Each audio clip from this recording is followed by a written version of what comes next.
Coco. In the small town of Santa Cecilia, there lived a boy named Miguel Rivera.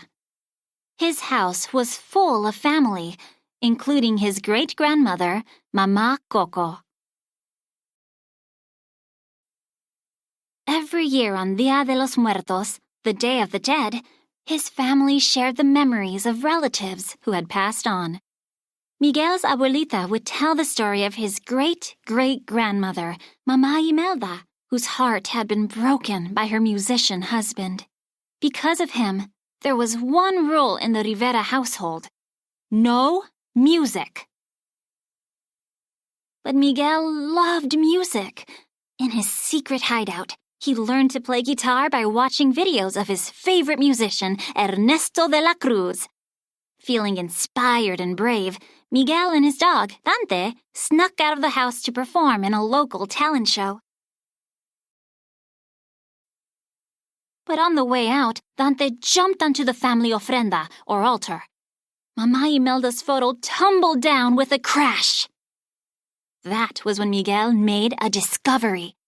Mama Imelda's husband was holding a guitar, and it looked very familiar.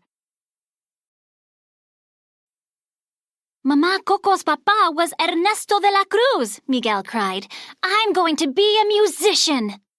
But because of their family rule, his abuelita took his guitar and destroyed it. Smash! Miguel ran as fast as he could to Ernesto's tomb, where the famous guitar still hung.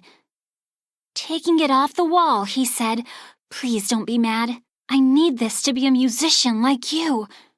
And he gave the legend's guitar a strum. All of a sudden, Miguel noticed all the skeletons. They had followed the path of marigold petals to visit their living relatives for Dia de los Muertos.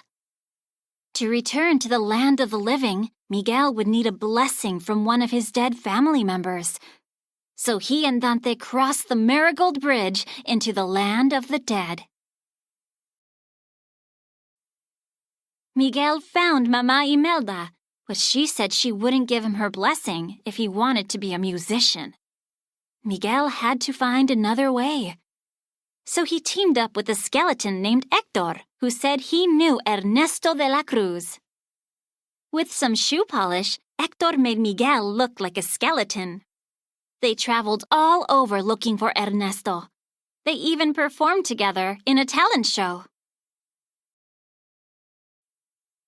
But Miguel was running out of time.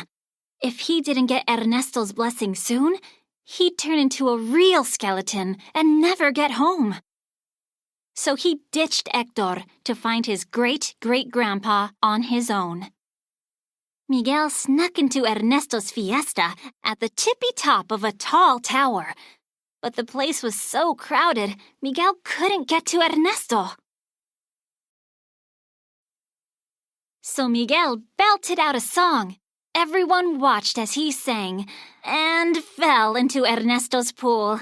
Splash! The skeleton saw that he was a living boy. Ernesto was overjoyed. I have a great-great-grandson.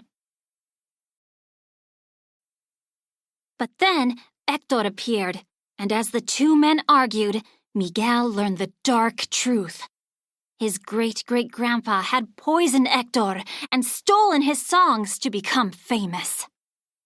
Miguel was shocked to see Ernesto's face turn cold. Ernesto explained that he couldn't risk letting the world know the truth. Then he threw Miguel and Hector down, down, down into a dark pit. Hector told Miguel that the songs he'd written were all for his family, and there was a special lullaby he would always sing for his daughter, Coco. Remember me. Miguel thought of Mama Imelda's photo and the unidentified man. It's you. Hector, you are my great-great-grandpa. Suddenly, Mama Imelda and Dante came to their rescue. But Hector began to disappear, His daughter was starting to forget him. Mama Imelda and Hector sent Miguel home with their blessing. Back in the land of the living, Miguel rushed to Mama Coco. He sang Remember Me to remind her of her papa. She typically didn't talk much, so Miguel was thrilled when she began to sing along. Mama Coco kept her papa's memory alive by sharing stories of him with her relatives. At last, the Riveras realized that music could bring them closer together. And now Miguel knew he could follow his dream and become a musician, with his family's support.